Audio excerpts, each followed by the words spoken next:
Bueno, por ahí en la clase anterior, los apuntes de la otra materia, nos quedamos viendo lo que es el perceptrón. Entonces vimos que el perceptrón no es más que la función lineal que ya hemos conocido a lo largo de esta unidad, un discriminante lineal. Y le llamamos RJ, pero esta RJ pues en realidad es G de X. Y G de X es omega por X más omega 0. ¿Ok? Profe, ¿no está compartiendo pantalla, eh? Ah, ok. Nomás se ve mi techo.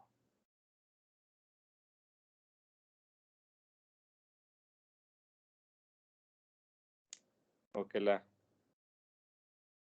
ahora está menos sensible que otros días. Ahí ya estoy compartiendo, ¿verdad?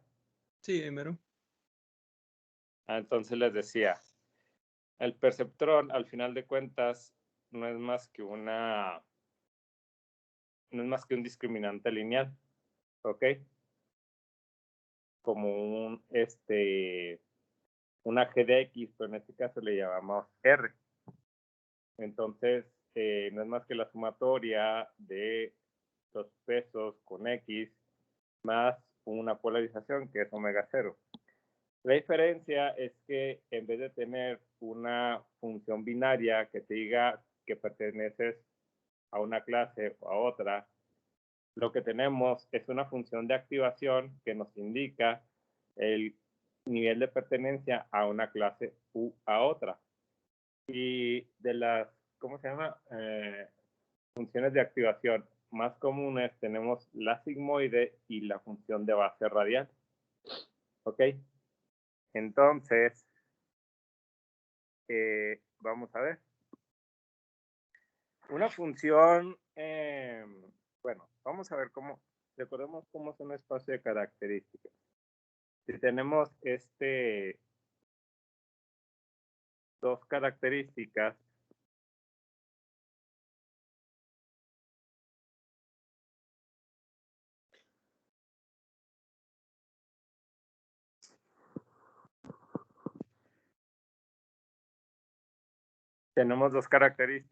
tenemos aquí, pues,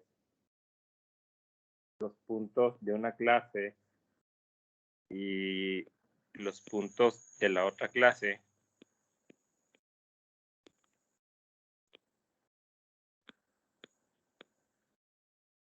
Y nuestra función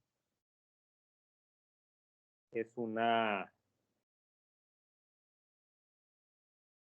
función binaria de esta manera.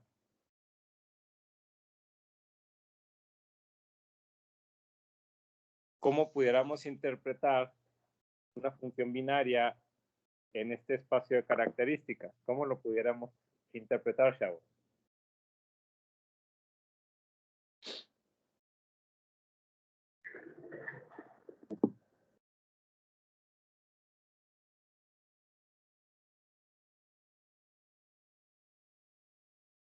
Pues ahí, por ejemplo, los puntitos verdes podrían tomar el valor de 1 y los azules. Así es. 0. O sea, aquí, pues obviamente omega va a irse en una dirección y esa dirección representa el 1, ¿verdad? Y la dirección contraria representa el 0. ¿Estamos de acuerdo hasta ahí? Sí. Sí. Por lo tanto, ¿cómo pudiéramos interpretar esta función de activación binaria en este espacio de características? ¿Cómo lo pudiéramos interpretar?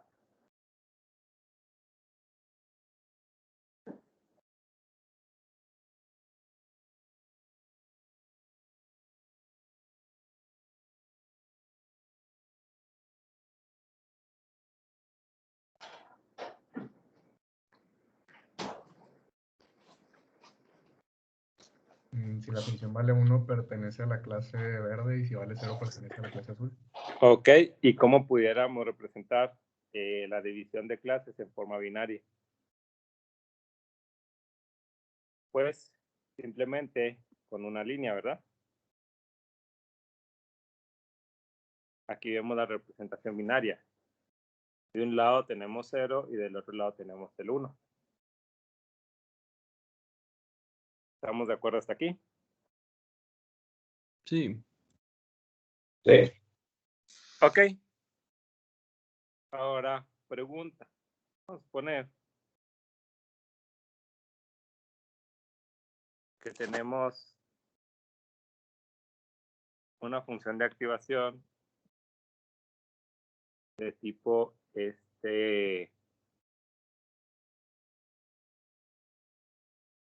tangencial, sigmoidal, perdón.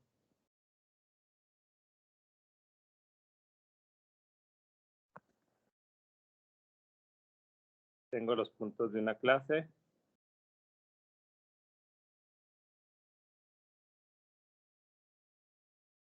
Aquí tengo los puntos de otra clase.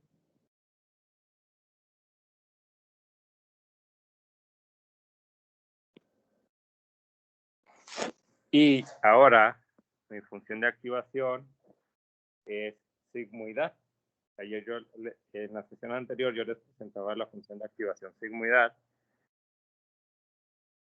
Entonces, pues tiene esta forma.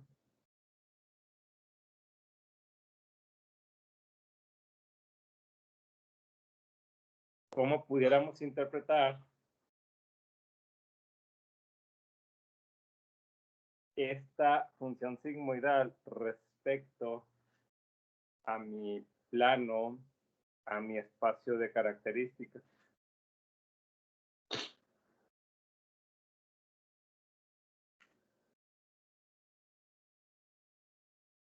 Ahí se tendría que definir un umbral. Pues no, o sea, la función de activación así es.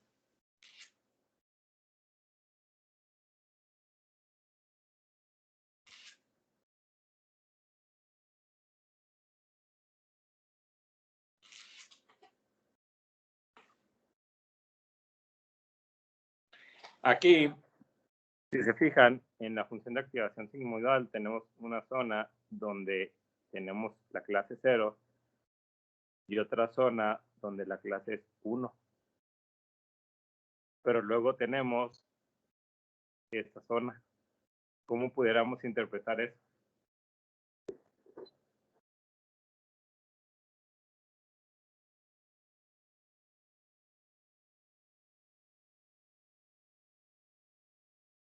¿Cómo lo pudiéramos interpretar? Que no se tiene la certeza de que pertenezca a la clase 0 o 1. Esto es como una transición, ¿verdad? ¿Y cómo lo pudiéramos interpretar aquí en el espacio de características, esta función sigmoidal?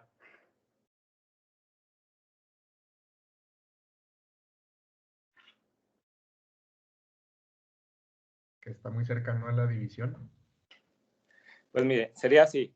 Tendríamos una zona en la que definitivamente los puntos pertenecen a la clase 0 y una zona donde los puntos definitivamente pertenecen a la clase 1. ¿Estamos de acuerdo? Y tendríamos un espacio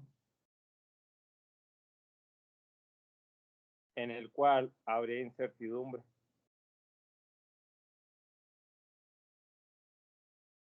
¿Sí me explico?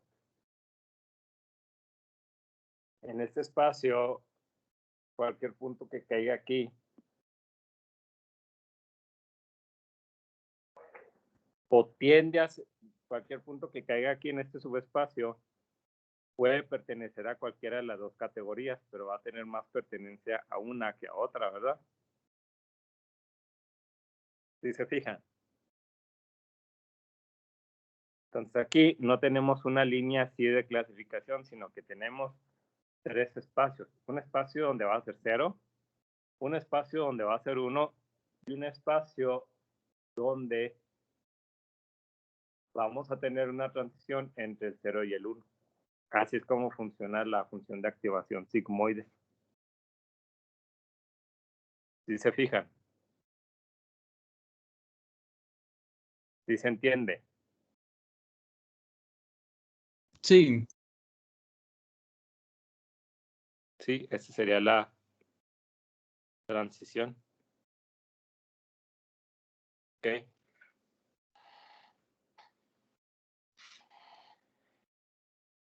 Y luego, la siguiente es una función de base radial. Esta, bueno, puede ser que resulte un poquito más complicado de ver. La función de base radial, pues es como una gaussiana. ¿Ok?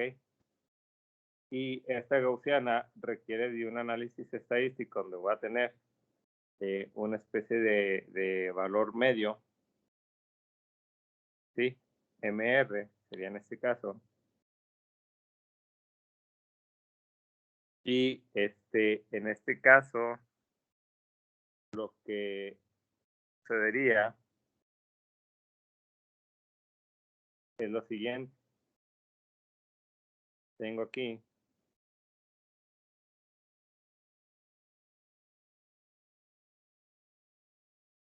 mi espacio de características con las dos clases.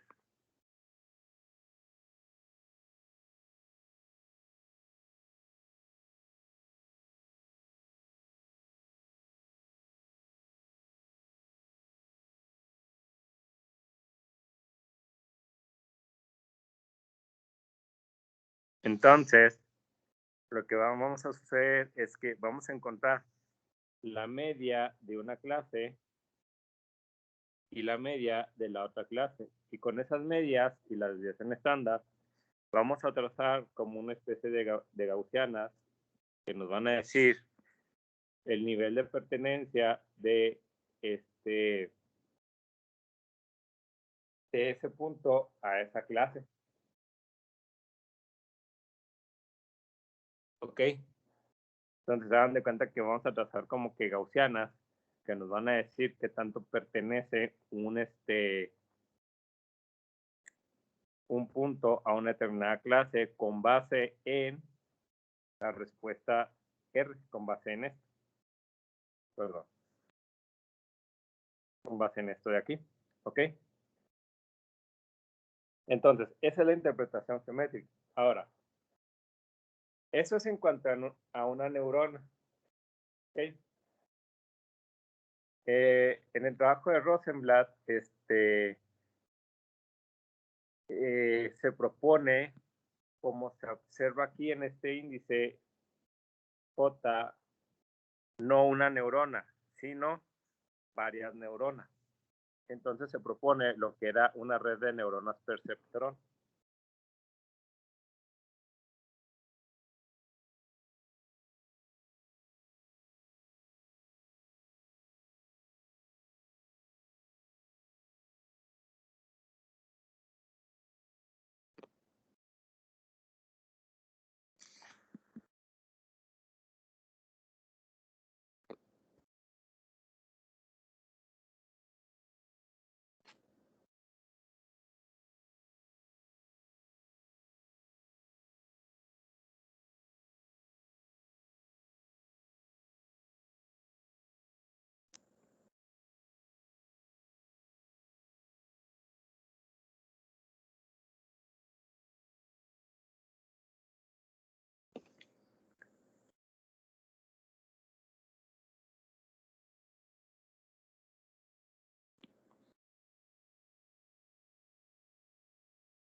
Entonces, en el trabajo de Rosenblatt, pues,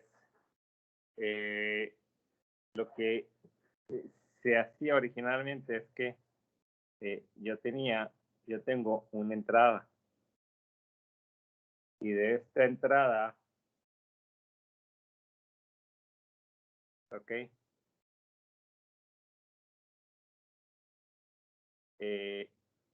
Entra varias,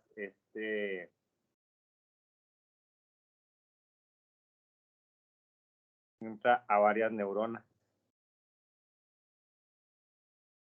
¿Ok? Entonces, cada neurona va a tomar una decisión de sí o no. Por ejemplo, la red neuronal, la perceptrón original, se utilizaba típicamente para reconocimiento de caracteres ópticos.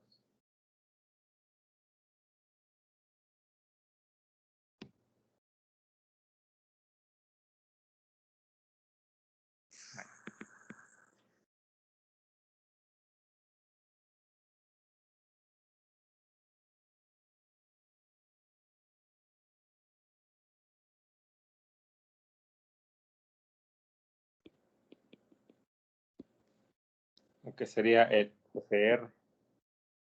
Entonces, aquí,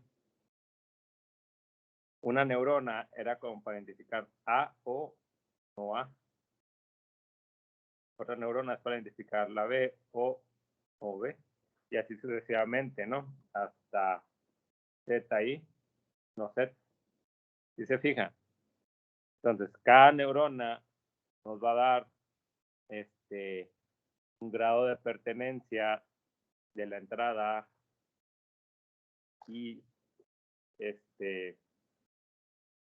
con eso nosotros seleccionamos qué caracteres. O sea, por ejemplo, pongamos que entra una imagen con esta letra. Entonces, llega a la red perceptrón y la primera neurona, la que te identifica si es o no una A, te da que el grado de pertenencia es 0.9. La neurona que identifica si es una B, te da que el grado de pertenencia es 0.2. ¿Sí? Luego la neurona que identifica si es una C, te da un grado de pertenencia 0.3 y así sucesivamente, tal que la neurona que es una Z, pues te da un 0.1. Entonces, como ahí, en teoría, la neurona con mayor pertenencia va a ser la neurona que dice si es una A, pues la red te va a decir que lo que estás metiendo es una letra A. ¿Se fijan? En eso se basa la red perceptrón. ¿Ok? Esto fue la idea original de Rosenblatt, quien en 1959 logró un reconocimiento enorme en toda la comunidad científica por su red perceptrón aplicada al OCR.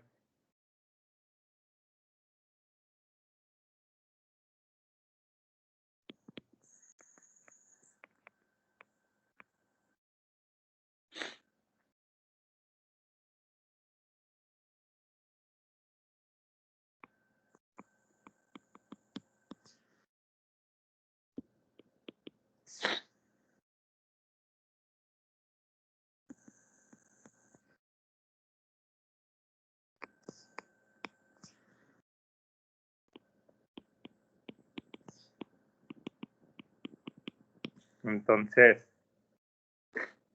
ya este modelo,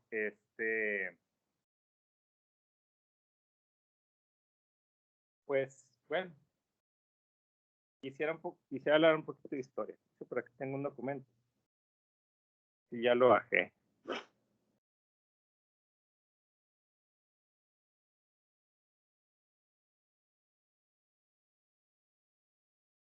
No, se me hace que todavía no lo bajo. Se llama Perceptrons. Propuesta, no. A ver si lo tengo por aquí.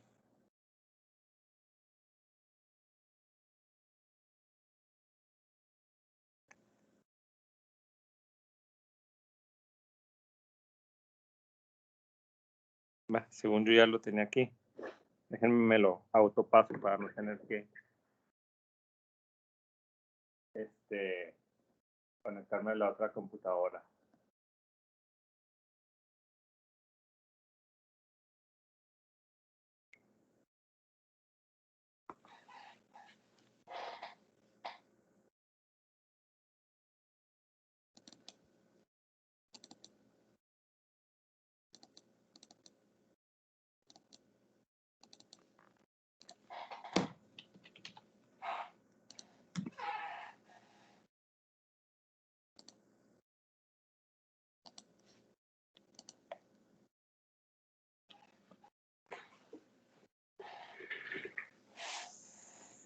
Ahí está.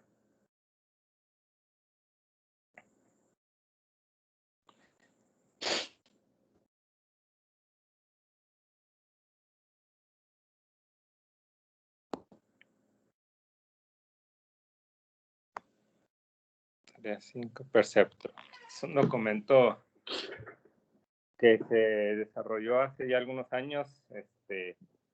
Habla un poquito acerca de la historia y el análisis de lo que es la red Perceptron. Cómo es que se empezó a aplicar. Si se fijan, pues aquí pues se presenta como un discriminante lineal.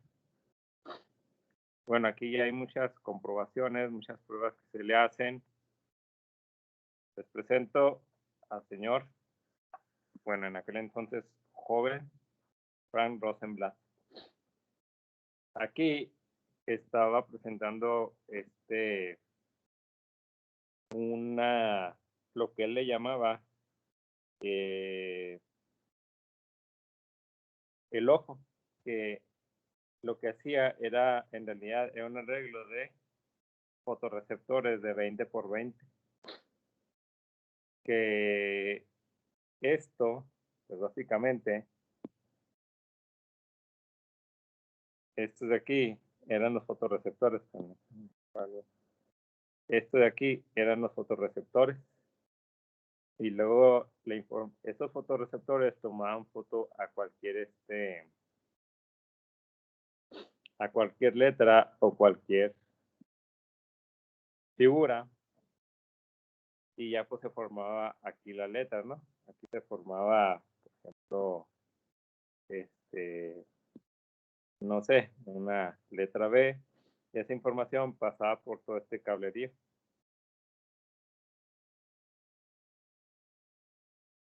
¿Sí?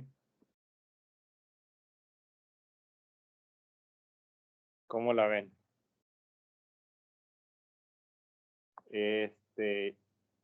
Aquí, por ejemplo, lo tenían. Aquí tenían su camarita, tomándome la foto a la C, y luego esa información pasaba, y ¿saben qué era toda esta computadora? Todo este armatoste. ¿Alguno de ustedes se imagina qué es todo ese armatoste que está ahí?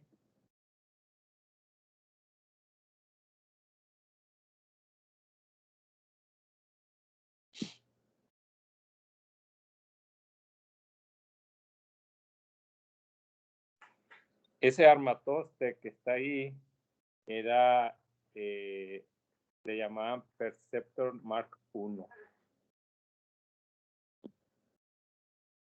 que consistía en, aquí le llamaban, era una neurocomputadora que consistía de su ojo, que es la cámara, ¿ok? Que era el arreglo de fotorreceptores, y mandaba la información por este cable a todo este armatoste. Todo este armatoste era la neurocomputadora. Ahí está. Programando en la red Perceptron. Ahí están presentando un rack. Estos de aquí, ¿qué creen que son?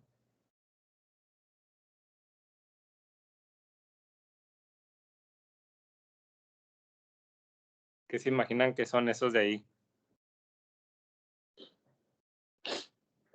Pues ahí, Potenciómetro. Pues más o menos. pues No ahí, se imaginen. ¿Qué es? pues porque ya lo leí, pero dice ahí que son los coeficientes ahí Sí, de los pesos. aquí está. Son los pesos. Se dan de cuenta que aquí estaba la información de entrada. Aquí está la cámara. La cámara pasaba la entrada a todas las neuronas, y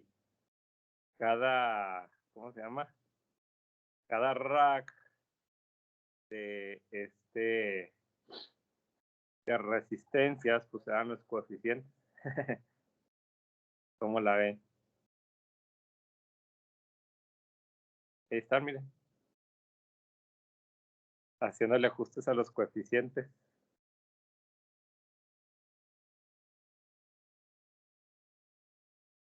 Si se fijan, aquí están trabajando en una neurona artificial. Cada neurona pues requería su equipo eléctrico, ¿verdad? Su transformador, sus resistencias, requería sus circuitos de entrada, requería sus circuitos de, ¿cómo se llama? Que recibían las señales de voltaje del fotorreceptor. Luego ahí teníamos que hacer cálculos eléctricos. Ahí también teníamos que usar la función de activación. Aquí está en todo un circuito. ¿Cómo la ven? Antes estaba más difícil hacer esos, ¿no? Ajá. Antes, esto era la red neuronal perceptrón que les... Todo esto de aquí, todo lo que se ve en esta foto, es esto de acá. Donde cada circulito, pues es esto.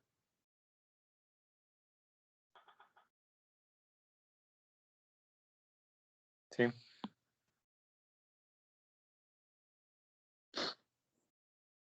Así que, ¿cómo la ven? Estaba fácil entrarle a la computación antes. No. No, ya. Antes, para entrarle a la computación, tenías que saberle a la electricidad. Y fíjense, les voy a decir una cosa. Rosenblatt ni siquiera era ingeniero, él era psicólogo, experto en ciencias cognitivas. Pero si querías hacer algo, pues tenías que entrarle a la electricidad en aquel entonces. Yo creo que eran más ingenieros electrónicos cualquier otro ingeniero de hace 50 años que un ingeniero electrónico de hoy en día. ¿Nunca han visto la película de Código Enigma? Sí. De Alan Turing. Ese chavo pues era matemático, pero ¿qué tuvo que hacer para hacer su Código Enigma? Pues una cosota como esta, ¿verdad? Entonces antes tenías que ser eléctrico a fuerza. Pero bueno, resulta, vámonos a los años 50. Esto fue en un show de televisión. ¿Qué creen que le causó a la gente ver esto? Que les dijeran, tenemos un ojo artificial, una neurocomputadora que reconoce caracteres. Es más, miren, por aquí tengo unos apuntes viejos que los quise, no los he bajado.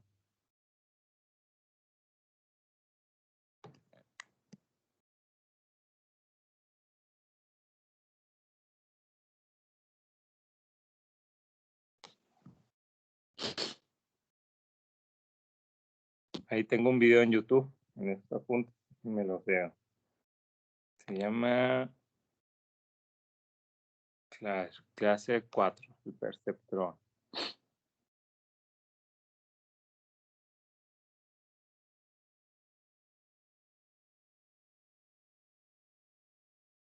Aquí debo tener una liga.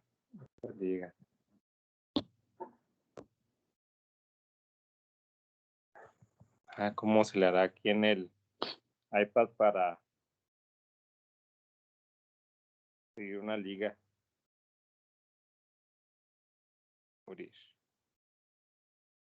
Fíjense, esto era lo que salía en la tele.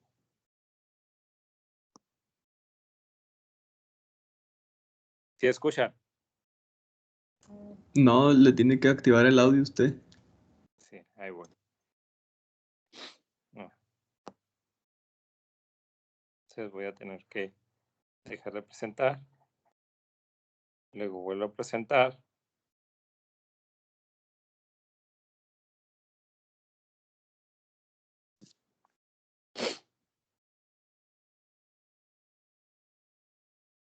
No, es que aquí donde me dará esa opción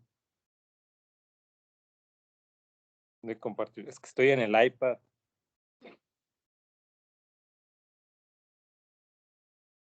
A ver, otra vez.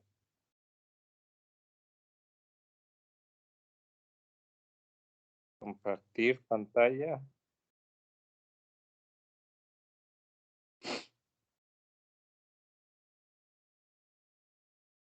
Estás compartiendo tu pantalla. Sí, ya sé que estoy compartiendo mi pantalla, pero ¿cómo le activo el audio? Aquí no me da la opción de activar el audio, ¿se fijan? A ver, compartir video.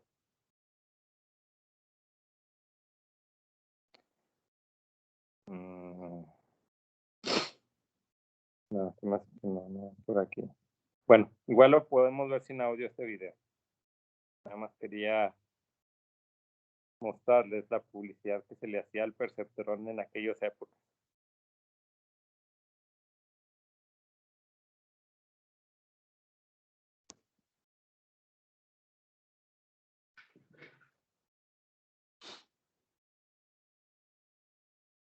Ahí están presentando la red Perceptron. No está compartiendo pantalla, profe. Ah, ok. Entre tanto,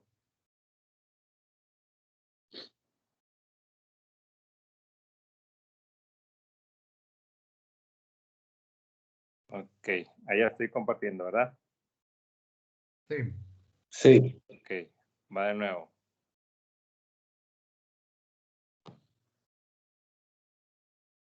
Ahí ya están viendo mi pantalla, ¿verdad? Sí. Ahí están diciendo que en los 60 los científicos presentaron una red que se llama Perceptron.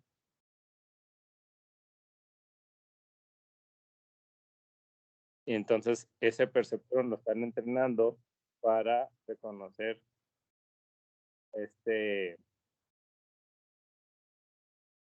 fotos de hombres y mujeres.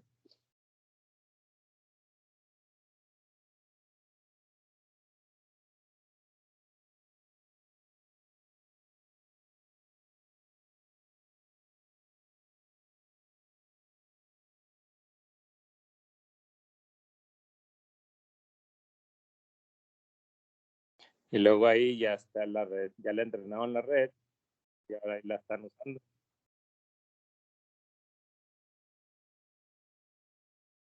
Y dice, después de haber entrenado, ahora la red la sometemos a una serie de pruebas para ver si aprendió bien.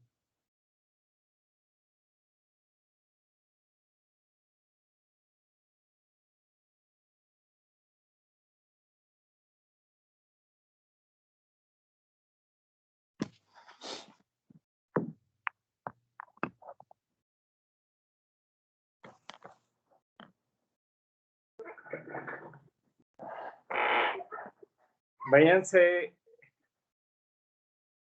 a los años finales de los 50, principios de los 60. Ya están en ese contexto. ¿Quiénes de sus familias estaban vivos en aquella época? En aquel entonces mis papás eran niños entrando a la adolescencia y en plena adolescencia. Sí, pues también mis papás eran niños. Ok, entonces realmente sus abuelos eran personas adultas, ¿verdad? Personas más o menos de mi edad, pegándole los 40 más o menos. Imagínense a sus abuelos viendo esas noticias, eso en la televisión. ¿Qué creen que se hubieran imaginado sus abuelos viendo eso en la televisión?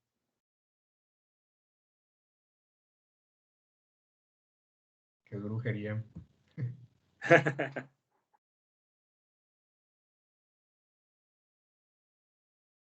Mi abuelo que... Extraterrestres. ¿Cómo? Extraterrestres. Extraterrestres. Mi abuelo que era trailero, mi abuelo, fíjense, llegó hasta sexto de primaria y era trailero, pero le gustaba mucho leer. Él se hubiera quedado sorprendidísimo, o sea, así, wow, ya la humanidad puede crear máquinas con inteligencia artificial, ya existía el término en aquellos entonces. No sé sus abuelos que hubieran pensado cuando vieron esa noticia, porque esa noticia ese reportaje se pasó a nivel internacional.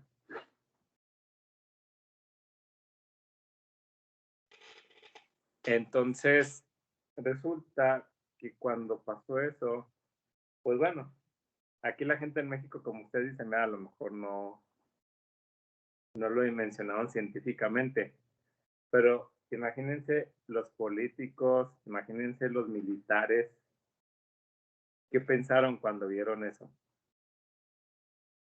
Imagínense aquellos militares veteranos de la Segunda Guerra Mundial que de repente ven ese reportaje. O aquellos militares que estaban a punto de entrar a la guerra de Vietnam, cuando vieron ese reportaje, ¿qué creen que pensaron?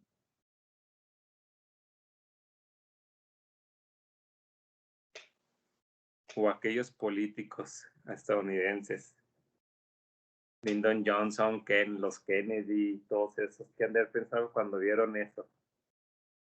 Que Estados Unidos ya había sacado una máquina que era una neurocomputadora con un ojo artificial.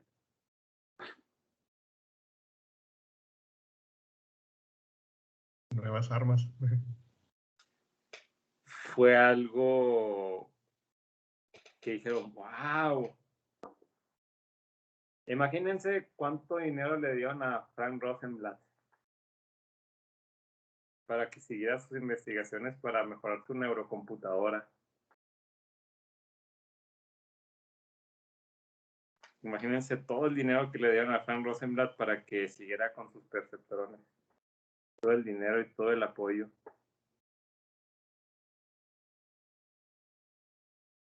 ¿Cuánto creen que le han de haber dado? Le dieron millones para que sacara adelante su máquina. Capaz y hasta lo obligaron. No, simplemente le ofrecieron millones de dólares y se volvió tan famoso su modelo, tan mediático. Ese es un reportaje que se encontró en YouTube de aquella época. Y esta foto que les presento es de un show que salió en la televisión. Entonces, no, pues se volvió el ídolo. Sin embargo, aquí hay un pero muy grande. ¿Cuál creen que sea ese pero? ¿Creen que ya en los 60 se habían solucionado realmente esos problemas y que ya habían encontrado una neurocomputadora?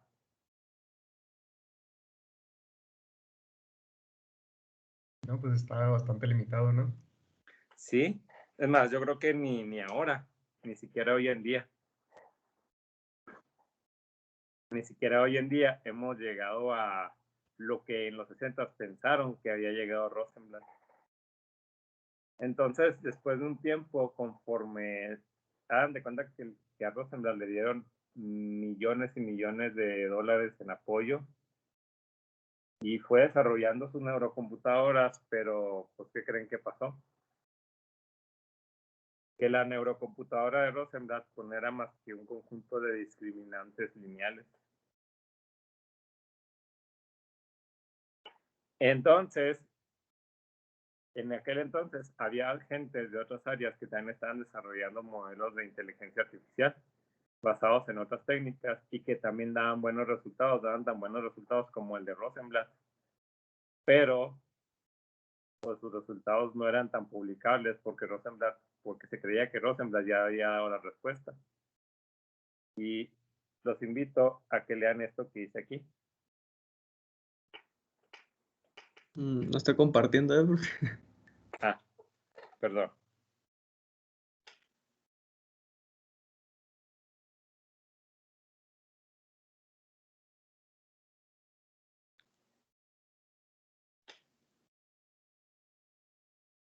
Los invito a que lean lo que dice aquí.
¿Qué sucedió, chavos?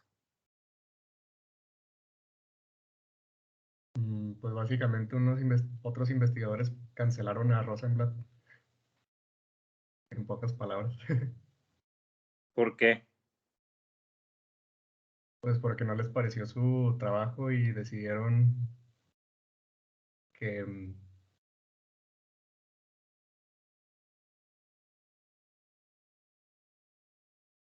pues sí, o sea, que no les pareció el trabajo de Rosenblatt y prefirieron mejor, este, pues quitarle mérito a su trabajo.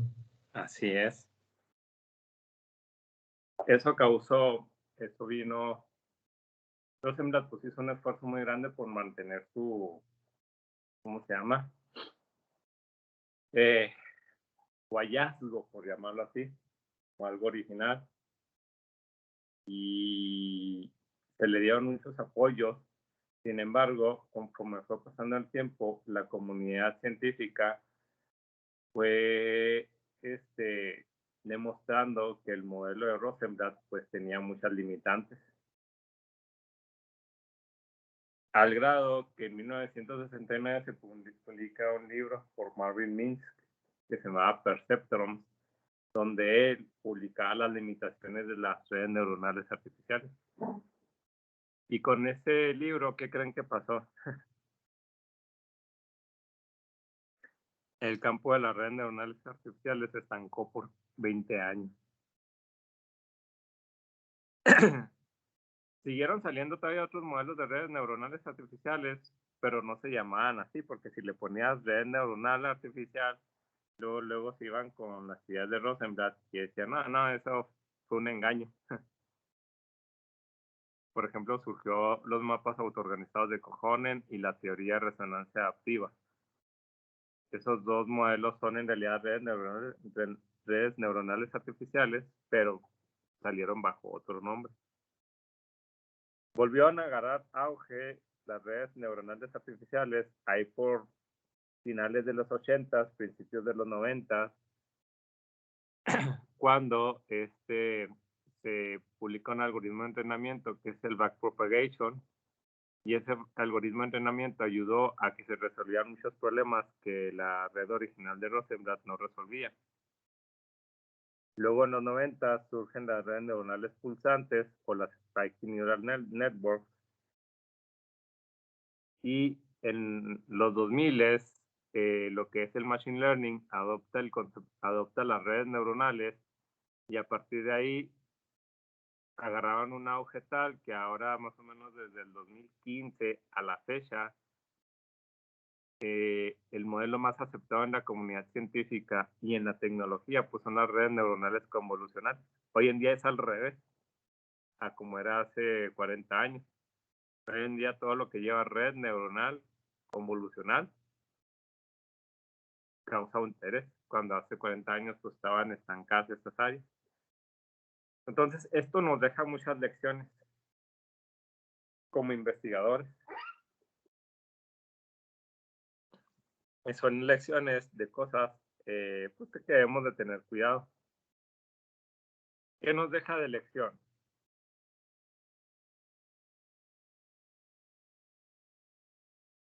¿Qué nos deja de lección esto? Primero, no hay panacea en la investigación. No hay grandes soluciones, no hay grandes inventos. Son muy atípicos. Si se fijan, desde la teoría de la relatividad, no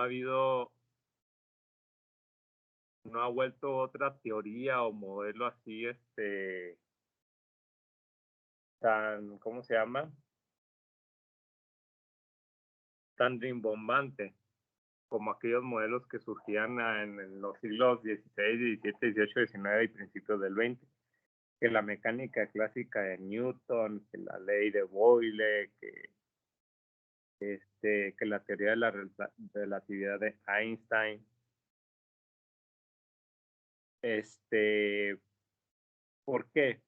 Porque antes era muy difícil llegar a ser un científico, era muy, muy difícil.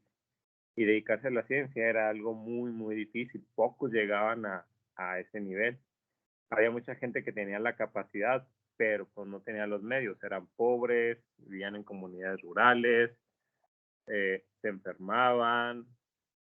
Vaya, pues antes había una serie de cosas.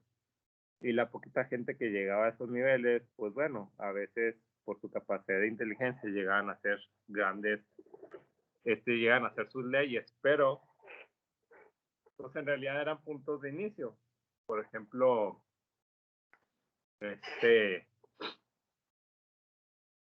Stephen Hawking, uno de los científicos más renombrados en los siglos XX y XXI.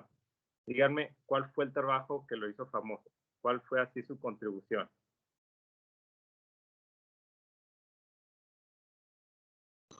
Lo de la radiación en los agujeros negros. Sí, su contribución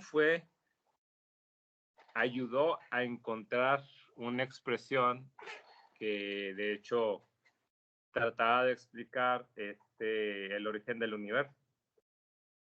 Pero él solamente contribuyó con una parte a esa teoría. O sea, esa teoría está desarrollada por cientos de científicos. O sea, hoy en día la ciencia se hace a través del trabajo multidisciplinario de cientos de científicos de todo el mundo. Ya no existen esas panaceas o esos grandes inventos que de repente alguien saca. ¿Sí me explico?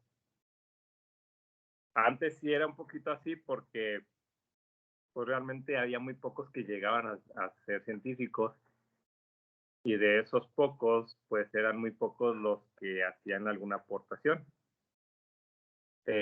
Hoy en día, pues, por ejemplo, nada más en México, el Sistema Nacional de Investigadores tiene 35,000 investigadores. Y México es de los países que menos investigadores científicos tiene, 35,000.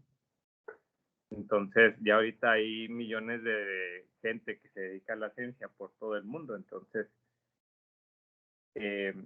la primera lección que nos deja es que ya no hay panaceas, o sea, ya no hay, o sea, el problema es que el trabajo de Rosenblatt se dio como una panacea, como algo revolucionario, como un gran invento que llegó a cambiar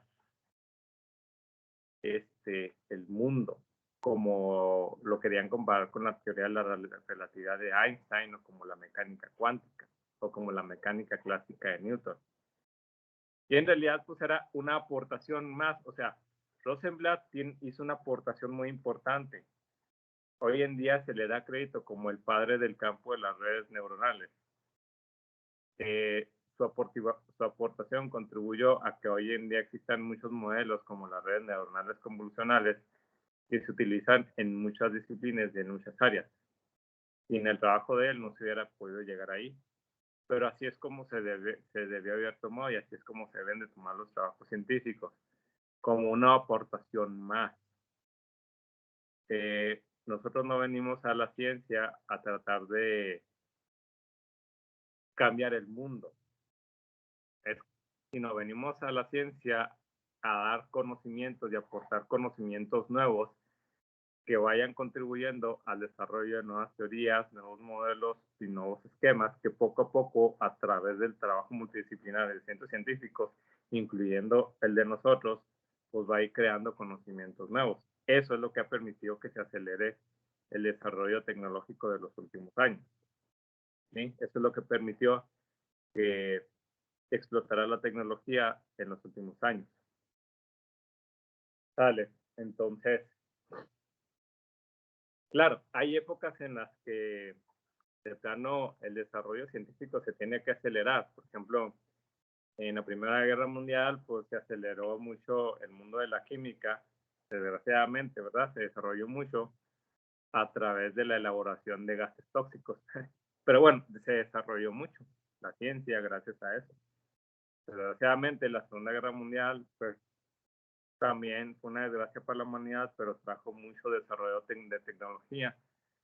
Ahí en esa guerra, pues pasamos de las bombas comunes pues a la tecnología nuclear, que hoy en día se utiliza para producir energía. Pasamos de de utilizar aviones basados en hélices a aviones basados en propulsión a chorro, en jets, que es como hoy en día se hacen los aviones. Durante la Guerra Fría, pues tuvo ¿cómo se llama? Estuvieron los proyectos Apolo. Pero fíjense que en los proyectos Apolo, ¿quiénes creen que fueron los verdaderos héroes, los que aceleraron e hicieron que el hombre llegara a la luna? Fueron realmente los científicos.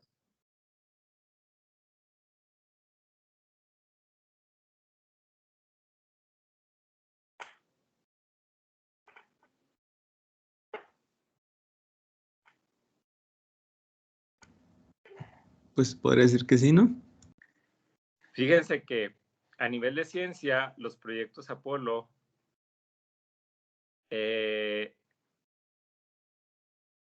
donde sí hubo desarrollo es cómo estabilizar los sistemas de propulsión basados en jet a chorro. De hecho, el Jet Propulsion Lab es uno de los laboratorios que más ciencia ha desarrollado en los proyectos Apolo.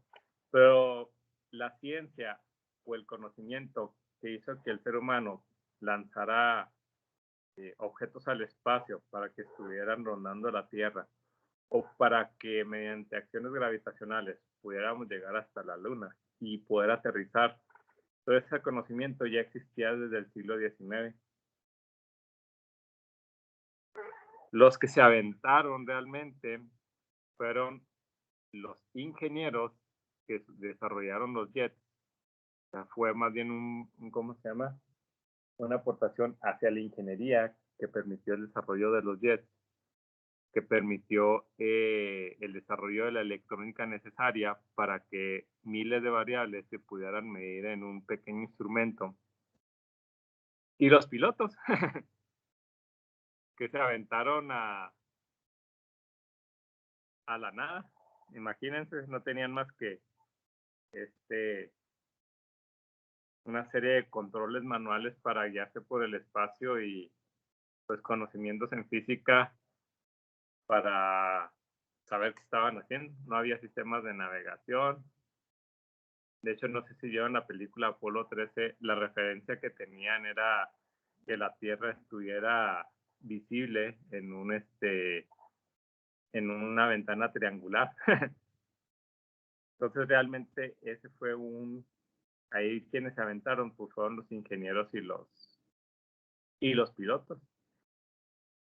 Y hoy en día, pues se ha acelerado mucho en la investigación en cuestión de salud. ¿Para qué? Pues para poder controlar una pandemia, haciendo que el desarrollo de una vacuna que realmente tardará años, pues ahora se desarrolló en menos de un año. Entonces, sí hay periodos en los que la ciencia se acelera, pero aún con todo y eso, por ejemplo, en cuestión de vacunas del COVID, pues no hay un esfuerzo único, sino que han participado cientos de laboratorios con cientos de investigadores que tuvieron que compartir conocimiento entre ellos para cada quien sacar diferentes versiones. Porque si ustedes se fijan cómo funcionan las vacunas del coronavirus, es muy obvio que entre los laboratorios se compartían información. Entonces, así es la ciencia. Entonces, es una lección que hay que aprender de esta situación que vivió Rosenblatt. No hay una panacea. Y aquella situación de que lo que hizo Rosenblatt, la sociedad la vio como una panacea, generó un desprestigio a nivel científico. Y cuando ya la sociedad vieron que no era tan panaceaico ¿cómo se llama?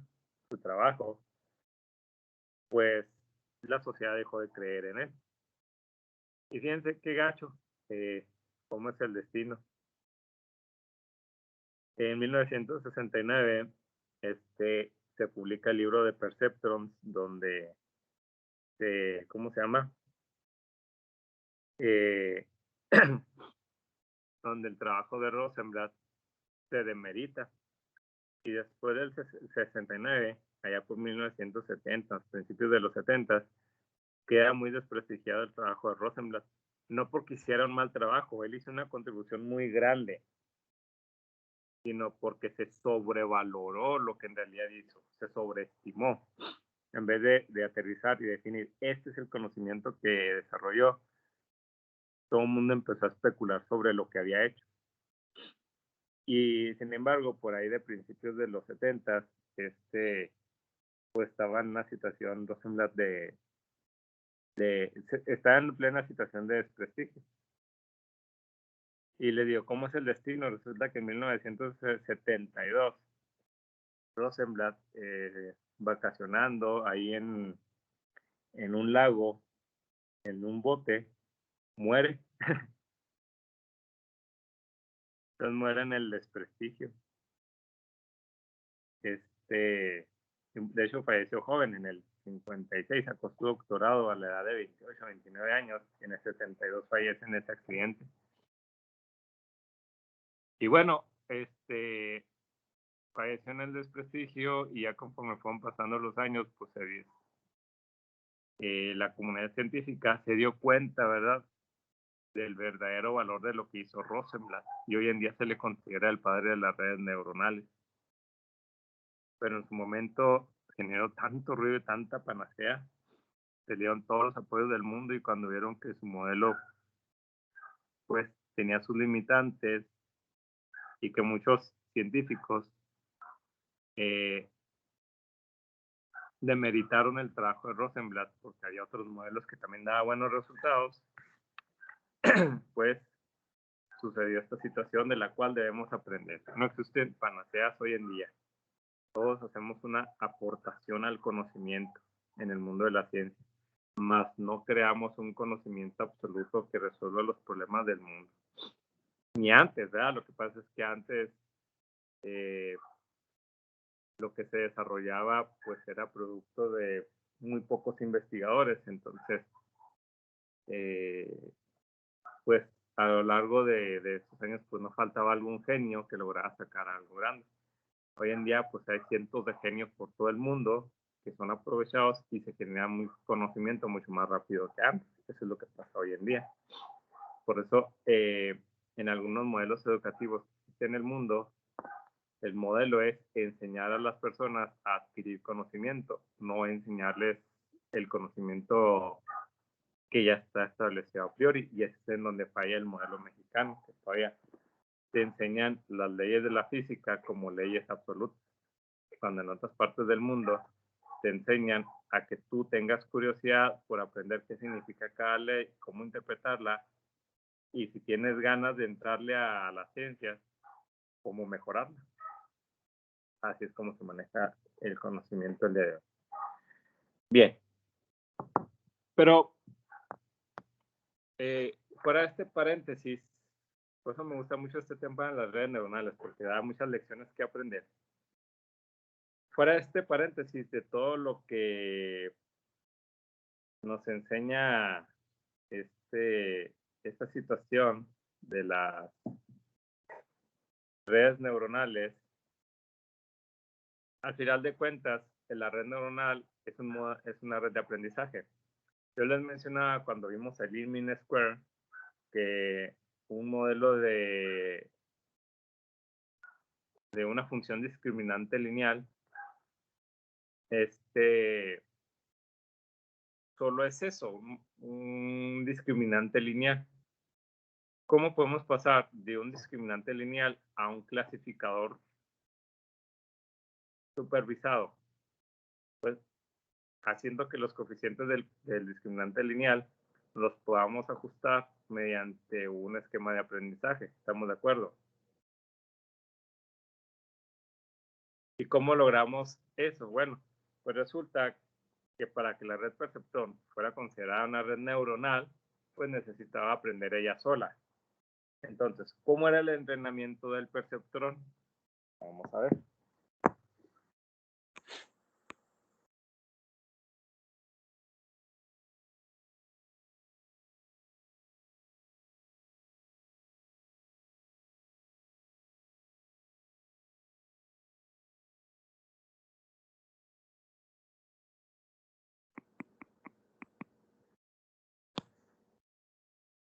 Bueno, este modelo es diferente al Lean-Mean Square y se le conoce como algoritmo del perceptrón. Recuerden, aquí apenas estamos viendo el perceptrón.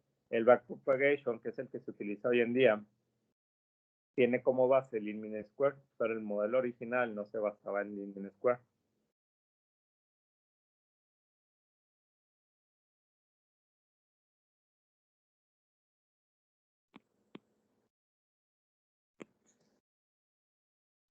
Entonces, para encontrar los pesos solución que genera el menor error en la clasificación de los vectores, se presenta de la siguiente manera.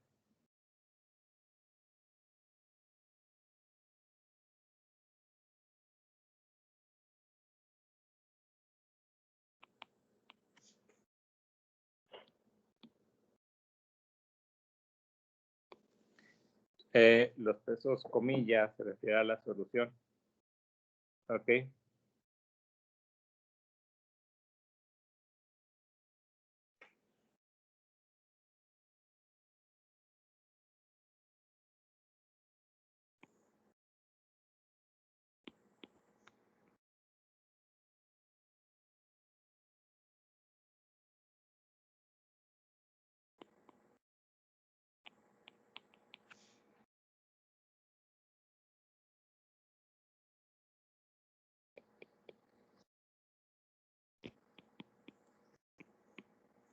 X es el conjunto de vectores de entrenamiento.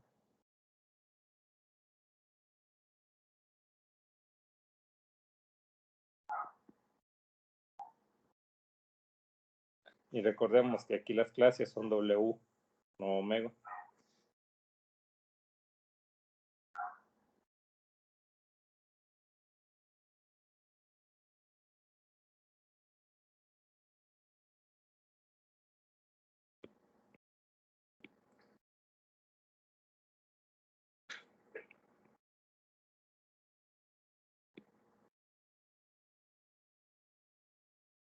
Entonces, la idea es proponer un hiperplano de omega solución.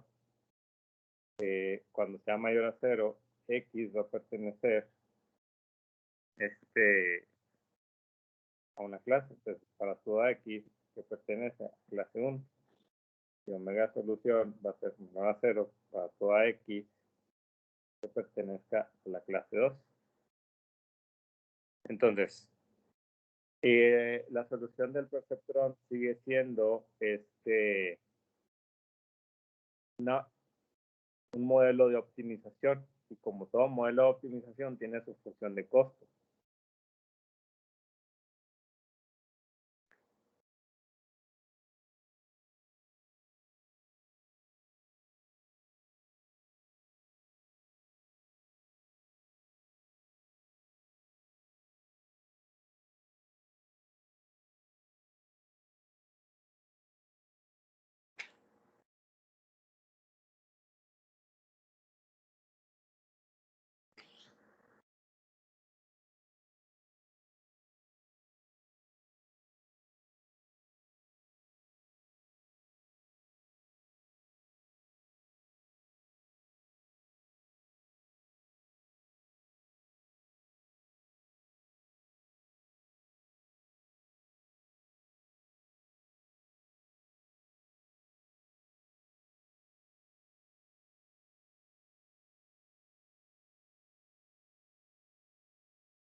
Se propone esta función de costo, que es un poquito diferente a la del Lean-Mean Square.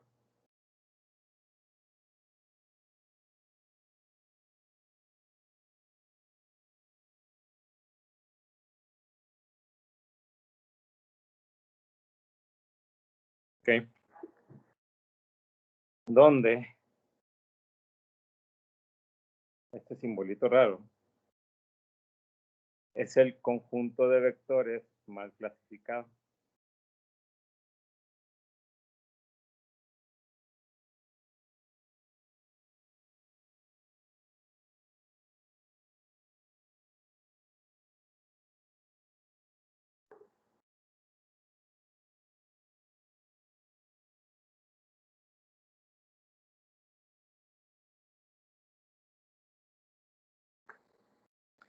es el conjunto de vectores mal clasificados, y la delta es una es nada más un factor que fuerza a que el error te dé un valor positivo.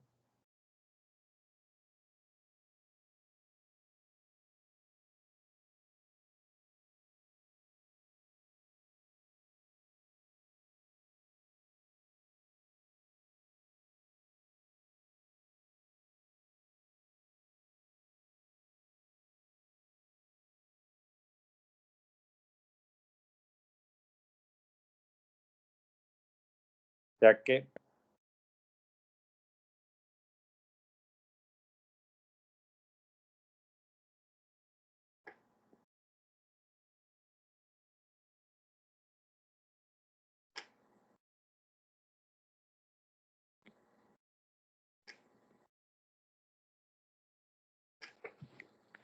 a ver, leyendo esto, ¿qué mide la función de costo?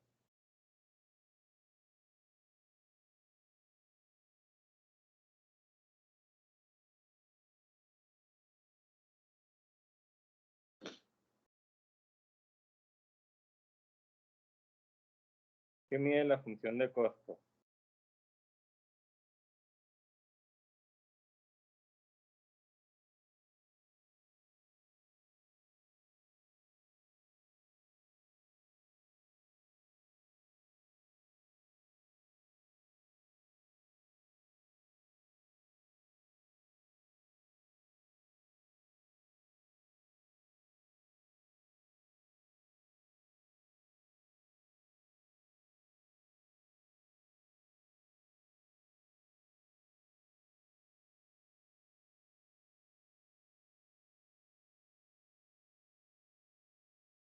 ¿Qué creen que mide la función de costo?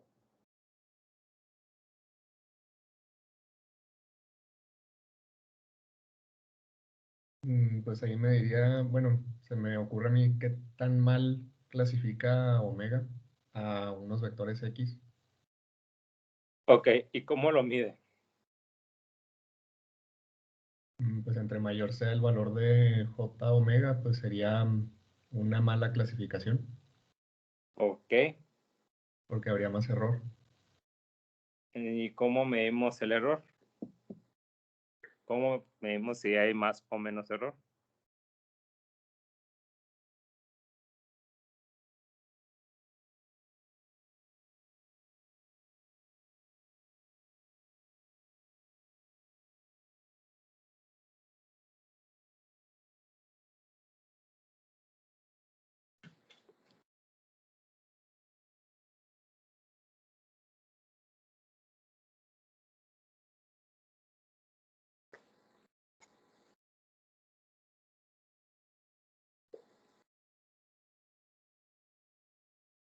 Pues sencillo.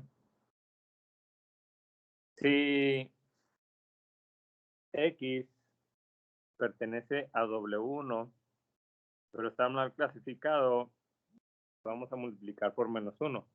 ¿Por qué? Porque si dice que X pertenece a W1, está mal clasificado, ¿sí? Entonces, esto nos va a dar negativo. Se multiplica por un -1 para que nos dé un número positivo. Y si nos dice que X pertenece a W2, entonces, esto nos debería dar positivo, nos da positivo y se multiplica por este +1 para que siga dando positivo. Entonces, lo que sucede es que delta X es un factor que hace que el producto de omega por X siempre te dé un valor positivo, que al agregarlo a la sumatoria se va acumulando y te va a dar una magnitud proporcional a la cantidad de error que tiene la red. Si se fijan, el -1 es para compensar la clase 1 que debería ser positivo te va a dar negativo, entonces menos por menos te da más, entonces te da una magnitud positiva. Y el +1 es porque al estar mal clasificado, el error, el valor X te va a dar positivo. Entonces, con el positivo, pues tienes una magnitud positiva. Entonces, de esta manera, todos estos productos, delta forza que todos estos productos siempre te den positivo. Entonces, JW es una magnitud que nos indica la cantidad absoluta de error que hay. ¿Sí? Entonces, ¿cómo le hacemos? Bueno, pues resulta que al igual que el mean square, el algoritmo del perceptrón se actualiza con lo siguiente.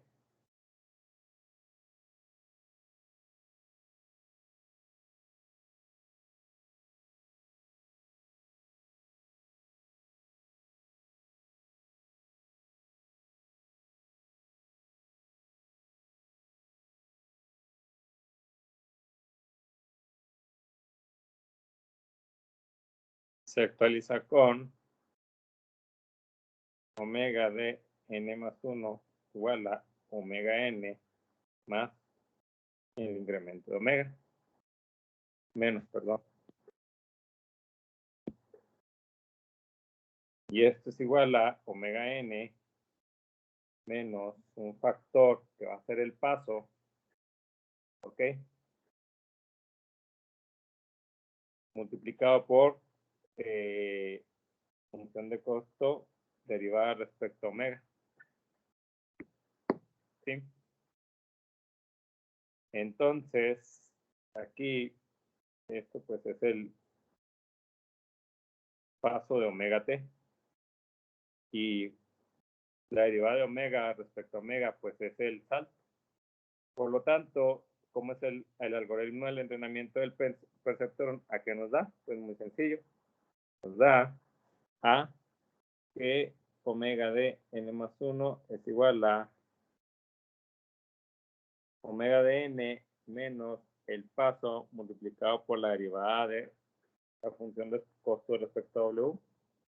¿Cuánto nos da ahí la derivada de la función de costo respecto a W? Respecto a omega. Es decir, si derivamos esto respecto a omega, ¿qué obtenemos?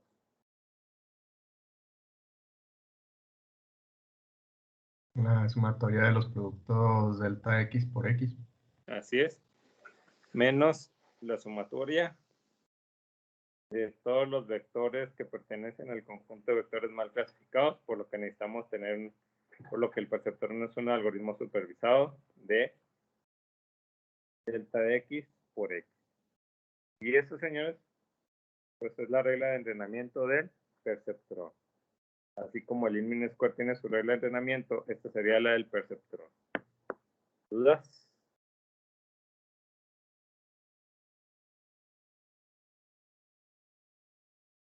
Bien.